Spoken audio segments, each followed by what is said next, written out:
हमें आचार्य ने समझे स्वयं जाने और पूरे देश को देखेंगे, तो जहाँ पर लोग पूरे देश को देख रहे हैं और फिर राष्ट्र आजादी पाते हैं।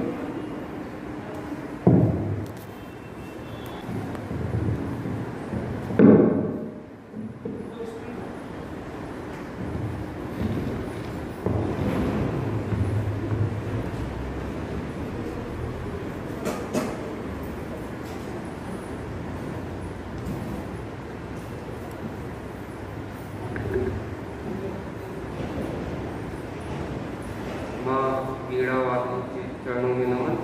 सभी गुरुजनों को प्रणाम और सभी बालकों को स्नेह। और ऐसा अभी तक जब से निकला हूँ ऐसा पहला अवसर है कि आप लोग के सामने मुझे, वैसे तो मैं बहुत सारे ऐसे मंच पर मैंने लोगों के सामने अपनी बातें रखी है, लेकिन ऐसा पहला मंच है जिसमें आप लोग को सामने से बात करने का अवसर मिल रहा है, क्योंकि स्कूल कॉलेज लगभग बंद थे, अभी लगभग अभी शुरू हो रहे हैं, तो ऐसा पहला मौका है। और कुछ समय तो ऐसा लग रहा था कि मैं अपने जब मैं पढ़ता था उस काल में आ गया हूँ, क्योंकि आप लोग के ही स्थान पर मैं बैठता था और इस प्रकार से वंदना सत्र में शामिल होता था और जो भी गतिविधि होती थी, तो एक प्रकार से क्या रहता है, मन में प्रसन्नता होती है, कुछ चीज़ें याद आती है तो मन भावुक हो उठता है।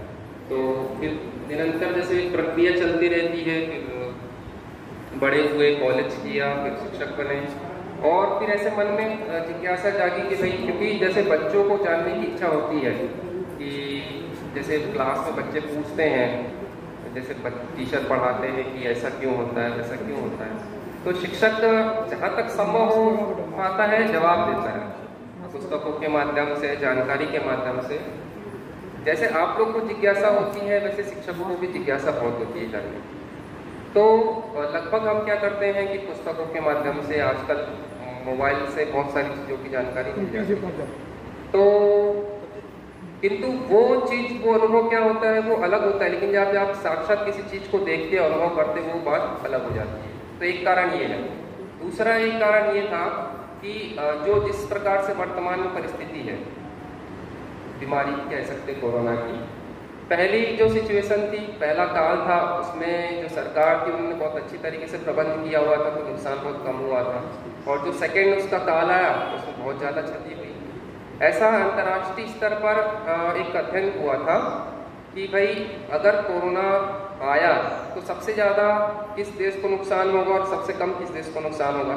तो जो भारत का नाम था उसमें सबसे कम क्षति होगी या नुकसान होगा, उसमें भारत का नाम था। क्यों? क्योंकि भारत कर्म प्रधान देश है, यहाँ के लोग कर्मठ है, निरंतर काम में लगे रहते, तो ज़्यादा बीमारियों का ज़्यादा प्रकोप उन पर नहीं देखा जाता। लेकिन जब सेकेंड उसका काल आया, सेकेंड लहर आई कोरोना की, तो बहुत ज़्यादा क्षति हुई।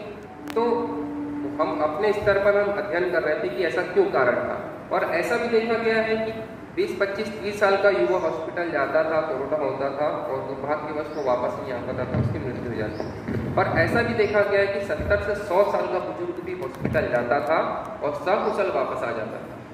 तो ऐसा क्या कारण था कि भाई युवा, जिसकी क्षमता ज़्यादा होती है, रोग निरोधक क्षमता ज़्यादा होती है, सब चीज़ पावर ज़्यादा होता है, वो वापस नहीं आ पा रहा है, और जो वृद्ध है वो सकुशल वापस आ जाता है।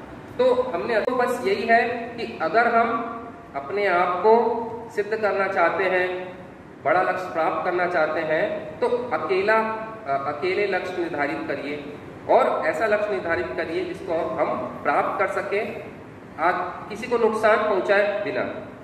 तो योग के द्वारा हम ये प्रयास करते हैं कि लोगों को जागरूक कर सके।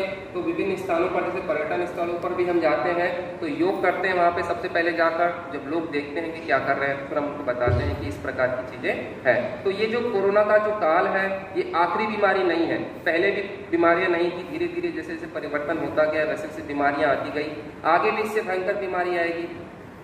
तो उसका सबसे आसान तरीका यही है कि आप अपने आप को पहले से मजबूत रखो, और मजबूत रखने का उपाय यही है कि योग और जो हमारी भारतीय संस्कृति जो परंपरा है कि टाइम पे उठना है, टाइम पे खाना है, बाकी सब चीज़ें हैं, उसका अगर आप अनुसरण करते हैं, आपका लक्ष्य बिल्कुल आपको मिलेगा, बड़ा से बड़ा लक्ष्य भी आसानी से प्राप्त किया जा सकता है।